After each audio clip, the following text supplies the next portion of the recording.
Bharatiya Janata party के वरिष्ठ नेता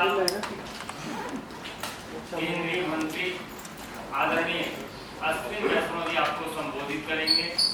बगल में हमारे मीडिया प्रमुख मुख्य प्रवक्ता सांसद अनिल बलूनी जी हैं और हमारे राष्ट्रीय प्रवक्ता गुरु प्रकाश पासवान जी। मेरा विनम्र निवेदन आदरणीय अश्विन वैष्णव जी से है कि आपको संबोधित।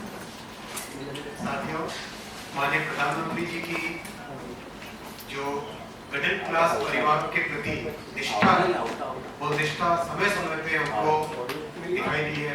कैसे इनकम टैक्स में एक बड़ा सुधार करके 12 लाख रुपए तक की इनकम टैक्स की मध्यम वर्ग के परिवारों को छूट मिली, वैसे ही एक बहुत बड़ा जीएसटी में रिफॉर्म्स करके माननीय प्रधानमंत्री जी ने मिडिल क्लास परिवारों को एक बहुत बड़ी राहत दी है, बहुत बड़ा एक तोहफा दिया। जीएसटी में जिस तरह के सुधार हुए, ये सुधार हमारे देश के 140 करोड़ देशवासियों के जीवन में एक बड़ी राहत के रूप में आए हैं। आप सब जानते हैं कि 2014 से पहले टैक्स का एक ऐसा मकर जाल था जिसके कारण हर वस्तु पे कई तरह के टैक्सेस लग के एक साधारण परिवार पे, आम आदमी पे, एक मिडिल क्लास परिवार पे बड़ा बोझा बना हुआ था।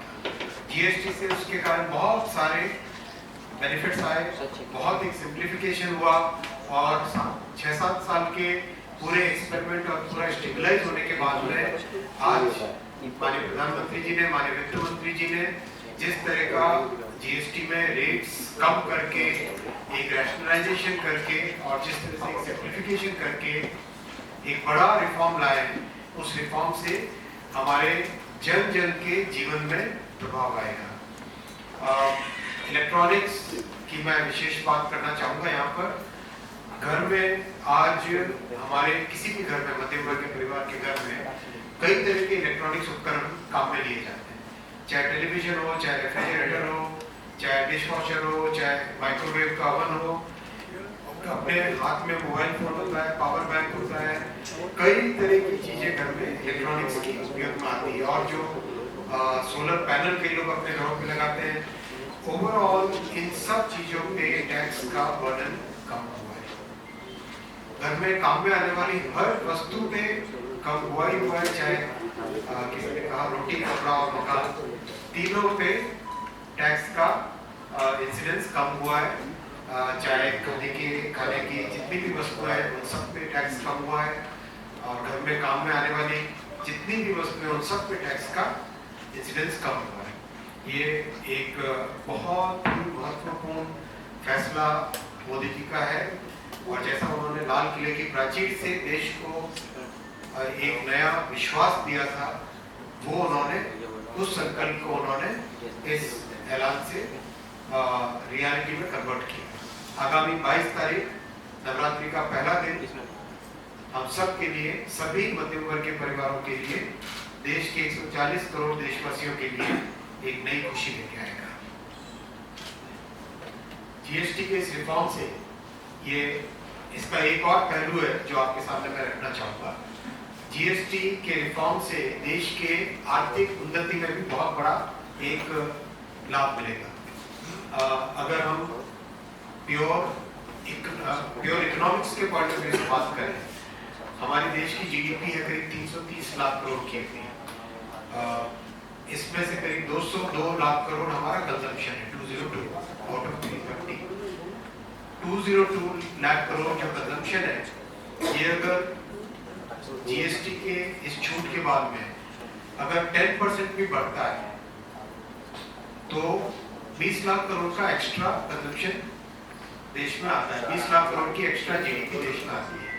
तो ये अपने आप में बहुत महत्वपूर्ण है, बिकॉज प्रोडक्शन जब बढ़ता है तो स्वाभाविक है कि उसका रोजगार का इम्पैक्ट आता है, रोजगार बढ़ता है, उससे स्वाभाविक है कि बहुत सारी जो जितनी गतिविधियां हैं, जितनी हमारी आर्थिक गतिविधियां हैं, वो सब बढ़ने लगती है एक के बाद एक। तरीके से एक ये वर्चुअस साइकिल इससे क्रिएट होती है। इसीलिए इनकम टैक्स की छूट और जीएसटी का ये बड़ा फैसला, ये दोनों मिला के हमारे मध्यम वर्ग के परिवारों के हाथ में, उनके बैंक बैलेंस में, उनके बैंक अकाउंट में एक बहुत बड़ा पॉजिटिव इम्पैक्ट देगा, पॉजिटिव इसमें लाभ मिलेगा।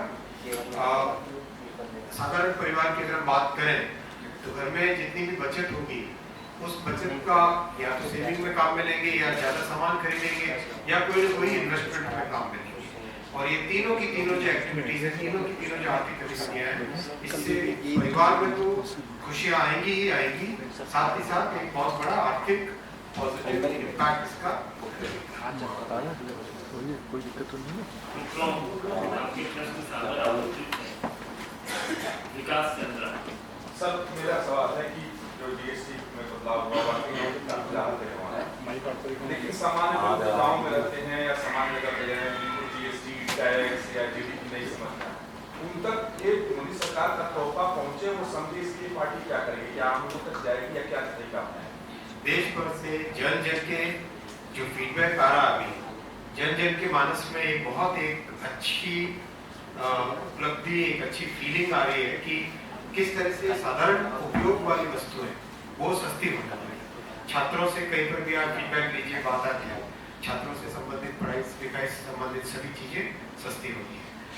किसी भी गृहिणी के पास अगर आप बात करें तो गृहिणी के जीवन में भी एक बहुत ही क्लियर एक फीडबैक आता है कि खाने पीने की चीजें सस्ती हो रही है, जो हम डे टू डे यूज करने वाली चीजें वो सस्ती हो रही है, घर के अंदर उपयोग करने वाली चीजें सस्ती हो रही है। ये कोई भी एस्पिरेशनल फैमिली अगर हम लें तो उनके मन में भी आता है कि आज छोटा टीवी है तो थोड़ा बड़ा टीवी करें। अपग्रेड करने की जो मन में एक सबके मन में एक भावना होती है, अपने अपने घर में चाहे छोटी कार से बड़ी कार लेने की इंसान के मन में, हर परिवार के मन में एक जो इच्छा होती है, तो ये अपग्रेड करने की जो फीलिंग है वो आसान होती है। तो सभी के मन में एक स्वाभाविक तौर पे बहुत अच्छा इसका प्रभाव पड़ा है। जैसा फीडबैक देश भर से आया है, और आपने भी मीडिया का भी मैं धन्यवाद देना चाहूँगा, आपने जिस तरीके से इस विषय को सबके सामने प्रेजेंट किया है उससे जन जन के पास ये विषय पहुंचे। दीपक चौबे, आइए। सर, भारत में 1997 में अमेरिका के साथ ITA का शासन किया था, उसके बाद इस तरीके से हमारे पर जो टैरिफ था उसको हटा दिया गया था। क्या लगता है कि उसके बाद से हम लोग पर कहीं कहीं प्रतिबंध लगे, हम सिर्फ हार्डवेयर बन के रह गए? देखिए, भारत में पिछले 11 वर्षों में इलेक्ट्रॉनिक्स मैन्युफैक्चरिंग अपने आप में एक बहुत बड़ा सेक्टर बन के उभरा। 6 गुना इलेक्ट्रॉनिक प्रोडक्शन बढ़ा है, 8 गुना इलेक्ट्रॉनिक्स एक्सपोर्ट बढ़ा है। इलेक्ट्रॉनिक्स मैन्युफैक्चरिंग आज 11.5 लाख करोड़ रुपए की इंडस्ट्री बन चुकी है।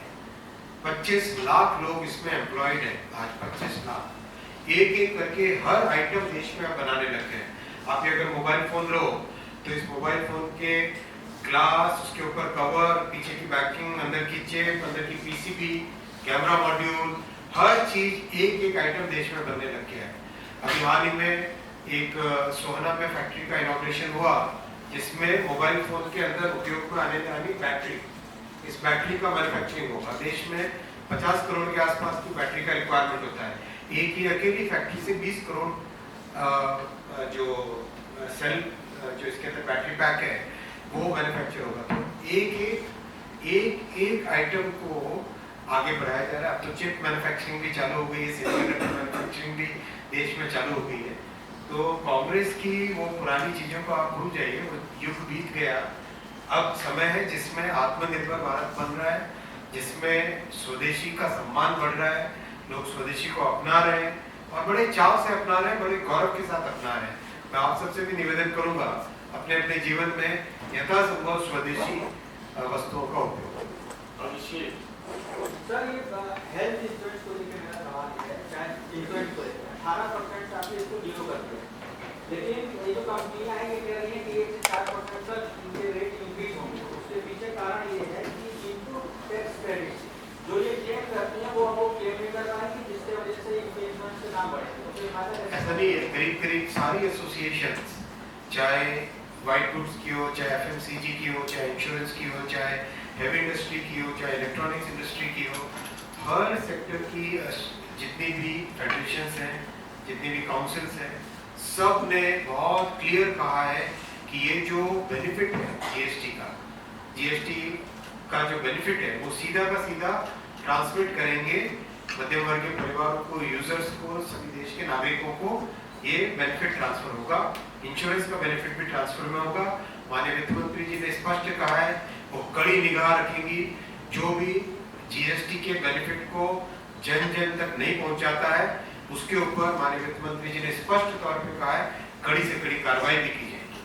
गणेश पाठक। सर इससे एक अलग सवाल है, कश्मीर में जिस तरीके से हस्तबल दरगाह है वहाँ पर बवाल हुआ है, भीड़ ने अशोक जो चिन्ह है उसको जीएसटी पे करेगा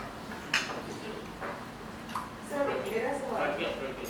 sir, GST reforms is aimed at also giving a boost to the domestic consumption and thereby mitigating whatever the impact we will have of US tariff imposed on India. But we have seen change stance of US and PM has also appreciated this changing of the stance. Do you think that there is going to be a very positive development in this direction? देखिए GST के reforms का काम 1.5 साल पहले से चालू हुआ है, अमेरिका के चुनावों से पहले। ये प्रधानमंत्री जी का बहुत क्लियर है, रिफॉर्म रिफॉर्म ट्रांसफॉर्म। इस रिफॉर्म से देश की एक नए तरह की ट्रांसफॉर्मेशन की यात्रा चालू हुई।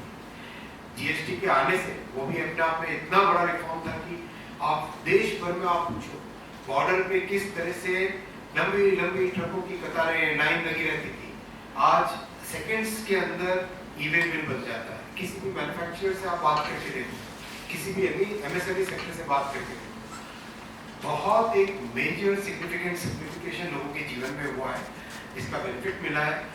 ये 1.5 वर्ष की एक्सरसाइज अब फाइनल होके आप सबके सामने आई है। माननीय प्रधानमंत्री जी ने लगातार इसको फॉलो अप किया है, लगातार इसमें हर स्टेप पे गाइडलाइंस दी है। बहुत एक जो साधारण व्यक्ति, साधारण परिवार, हमारे हर मध्यम वर्गीय परिवार के जीवन में एक बहुत अच्छा ट्रांसफॉर्मेटिव चेंज आए, उस भावना के साथ ये किया गया। इसमें किसी एक्सटर्नल फैक्टर का कोई रोल नहीं है। सर, मेरा सवाल है कि आपने बोला कि जीडीपी में ग्रोथ कितने परसेंटेज का ग्रोथ मान लिया सर कि एनुअल होगा। दूसरा कि क्योंकि आप उम्मीद कर रहे हैं कि काम घटेगा तो मैन्युफैक्चरिंग यूनिट की प्रोडक्शन जो है बढ़ेगा, तो मैन्युफैक्चरिंग में कितने परसेंटेज का सरकार उम्मीद कर रही है, उससे रोजगार भी कितने की आप मांग रहे हैं कि रोजगार। बहुत अच्छा प्रश्न है। डायरेक्शनली मैं पहले बोलता हूँ, इसमें डायरेक्शनली जीडीपी के जो बड़े कंपोनेंट्स होते हैं उसमें से 2 बहुत बड़े कंपोनेंट हैं। हमारी 330 लाख करोड़ की जो जीडीपी है इसमें 202 लाख करोड़ का कंजम्पशन है और 98 लाख करोड़ का इन्वेस्टमेंट है। टोटल हमारा करीब करीब 300 लाख करोड़ का ये दोनों आइटम, बाकी 30 लाख करोड़ के बाकी सारे के सारे आइटम आते हैं। ये जीडीपी का पूरा पिक्चर है। इसमें जो 2 बड़े कंपोनेंट्स हुए, कंजम्पशन और इन्वेस्टमेंट, 202 लाख करोड़ का कंजम्पशन और 98 लाख करोड़ का इन्वेस्टमेंट, ये दोनों के दोनों आइटम्स में ग्रोथ आएगी इस निर्णय से। कंजम्पशन बढ़ता है, लोग इन्वेस्ट करते हैं, नई फैक्ट्री लगाते हैं, कैपेसिटी पूरी होती है, उससे इन्वेस्टमेंट बढ़ता है।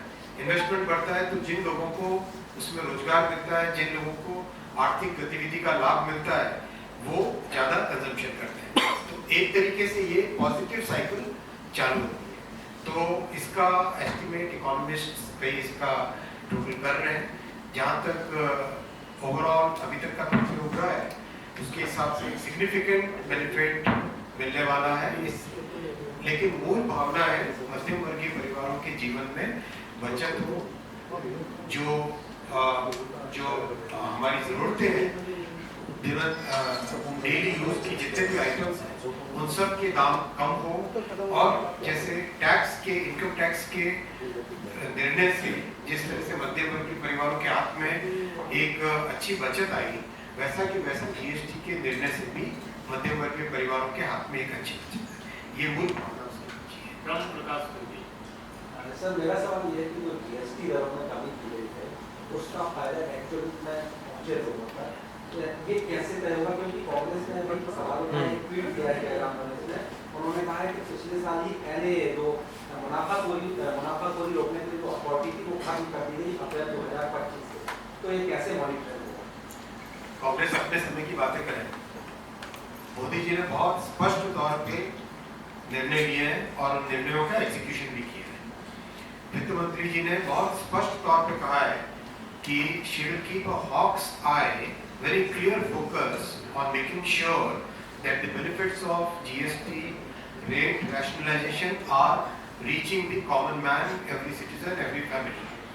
और इस पे बहुत क्लोज वॉच रखा जा रहा है और करीब करीब सभी एसोसिएशंस ने अपने आप आगे आके ये फैसले, ये निर्णय लोगों के सामने रखे हैं।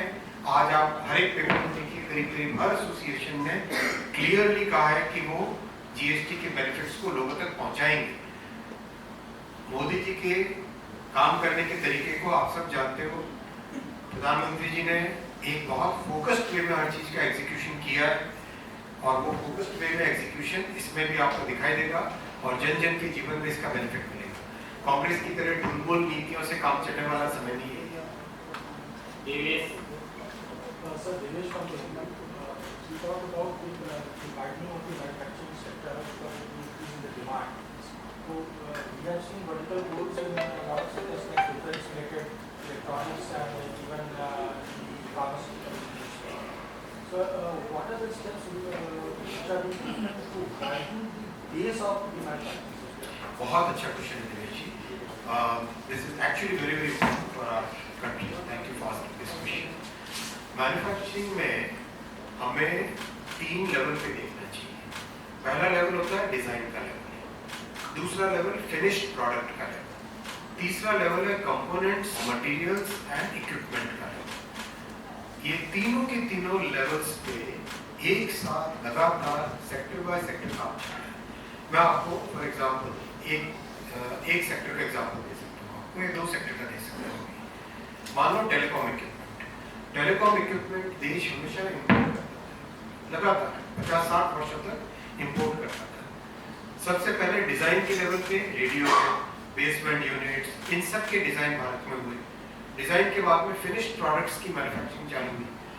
अब कंपोनेंट लेवल पे जाके, कैपिटल इक्विपमेंट के लेवल पे जाके और मटेरियल्स के लेवल पे जाके वो बेस को बनाना। सेम एग्जांपल सेमीकंडक्टर्स का दे सकते हैं। सेमीकंडक्टर्स के लिए फैब लाना, एटीएमटी यूनिट्स लाना जिसमें कि फिनिश्ड प्रोडक्ट, डिजाइन के लेवल पे डिजाइन की टीम्स, फिनिश्ड प्रोडक्ट के लेवल पे फैब और एटीएम, कैपिटल इक्विपमेंट जो यूज होता है, जो मशीनें उपयोग में आती है चिप बनाने के लिए, उन मशीनों का निर्माण भी भारत में हो। और जो मटेरियल इसमें काम में आता है जैसे सिलिकॉन कार्बाइड, तो सिलिकॉन कार्बाइड का निर्माण भी भारत में हो। इस स्टेप बाय स्टेप एक चीज पे इस पे काम चलता है। वैसा ही इलेक्ट्रॉनिक्स मैन्युफैक्चरिंग में भी ओवरऑल, चाहे डिफेंस सेक्टर ले लो, फार्मास्यूटिकल का आपने अच्छा एग्जांपल दिया, अब एपीआई की मैन्युफैक्चरिंग भारत में चालू हुई। कल एक यंग एंटरप्रेन्योर मिला था जिसने बहुत ही कॉम्प्लेक्स एपीआईज का मैन्युफैक्चरिंग का काम चालू किया, प्लांट लगाया मध्य प्रदेश में। तो वो एक्सप्लेन कर रहा था बहुत ही एक्साइटेड वे में किस तरीके से इतनी कॉम्प्लेक्स टेक्नोलॉजी को वो लर्निंग कर्व में they are scaling up that complex technology. बहुत एक कॉन्फिडेंस देश में एक नए तरह का मैन्युफैक्चरिंग के बारे में आ रहा है। So very good question. Layer by layer, design layer, finished products की manufacturing and components, equipment and materials की मैन्युफैक्चरिंग। सर, देश में हर जन ने जो जीएसटी में रिफॉर्म हुए हैं उनका स्वागत किया है और इसी के क्रम में जो यूएस से बातचीत चल रही है टैरिफ्स के ऊपर, वो भी चल रही है। कॉमर्स मिनिस्टर पीयूष गोयल भी बता रहे थे इसका। तो इन सब चीज़ों को देखकर प्रधानमंत्री की तरफ से भी आज ट्रंप के बयानों पर जो पॉजिटिव रिएक्शन आया है, तो आप ये देश की इकॉनमी और फर्दर ग्रोथ को इसको देखकर कैसे प्रेजेंट करना चाहिए, कैसे? जिस तरह से माननीय प्रधानमंत्री जी ने पिछले 11 वर्षों में देश की फॉरेन पॉलिसी को एक नया स्वरूप दिया जिसमें नेशनल इंटरेस्ट, हमारे नागरिकों का हित, हमारे किसानों का हित, हमारे पशुपालकों का हित, हमारे मछुआरों का हित, हमारे नौजवानों के विषय में सोच के उनका हित, मिडिल क्लास फैमिलीज को उनको सेफगार्ड करने का ध्यान में रख के एक ओवरऑल एक ऐसी कॉम्प्रिहेंसिव पॉलिसी फ्रेमवर्क प्रधानमंत्री जी ने इन 11 वर्षों में रखा है जो हमने 50-60 वर्षों में कभी नहीं देखा। उसके कारण विश्व भर में भारत के प्रति एक नया ट्रस्ट है, भारत के प्रति एक नया कॉन्फिडेंस है और भारत को एक नई होप के साथ ये दुनिया में भारत को देखा जाता है। ये उसी का परिणाम स्वरूप है। इस बहुत ही कॉम्प्रिहेंसिव, बहुत ही well thought through foreign policy और उसका एग्जीक्यूशन, उसका रिजल्ट है कि कि आज सारी दुनिया का कॉन्फिडेंस है और यूएस बहुत बड़ी डेमोक्रेसी है, भारत विश्व की मदर ऑफ डेमोक्रेसी है, इन दोनों डेमोक्रेसीज के बीच में अच्छा रिलेशन रहना स्वाभाविक ही है। एक विकास मिश्रा जी ने एक सवाल पूछा था कि विकास जी ने एक सवाल पूछा था कि भारतीय जनता पार्टी का जो जीएसटी रिफॉर्म्स है इसके बारे में क्या कार्य योजना है। तो हम आपको ये जानकारी देना चाहते हैं कि भारतीय जनता पार्टी ने जो जीएसटी रिफॉर्म्स है इसके बारे में एक पूरी कार्य योजना तैयार की है और हम लोग हमारी हर प्रदेश इकाई, हमारी जिले की इकाई सबको कहा गया है कि जो आम जन है उसको जीएसटी रिफॉर्म्स के बारे में जानकारी देने के लिए एक पूरी कार्य योजना तैयार की गई है। साथ ही हर जिले में एक चौपाल लगाने का हम लोगों का कार्यक्रम है। जो हमारे व्यापारी भाई हैं उनको भी कैसे सरलीकरण और उसके बारे में अवगत कराने के कार्यक्रम किए जाने की तैयारी की है। साथ ही हर जो मीडिया सेंटर है बड़े, हर प्रदेश की राजधानी और प्रदेश की राजधानी में कुछ और जो स्थान भी है वहाँ पर हमारे केंद्रीय व्यवस्था से हमारे जो वरिष्ठ केंद्रीय मंत्री हैं, हमारे पार्टी की जो राष्ट्रीय प्रवक्ता है, हमारे जो पार्टी के राष्ट्रीय महामंत्री होते हैं, उनके प्रेस कॉन्फ्रेंसेस भी की जाएगी और इस पूरे जो जीएसटी रिफॉर्म्स के जो कार्यक्रम है वो बहुत बड़े स्तर पर किए जाने वाले। एक अलग से एक आध दिन में प्रेस कॉन्फ्रेंस करके आपको पूरे कार्य योजना से भी हम लोग अवगत हैं। आप सभी लोगों को बहुत बहुत धन्यवाद।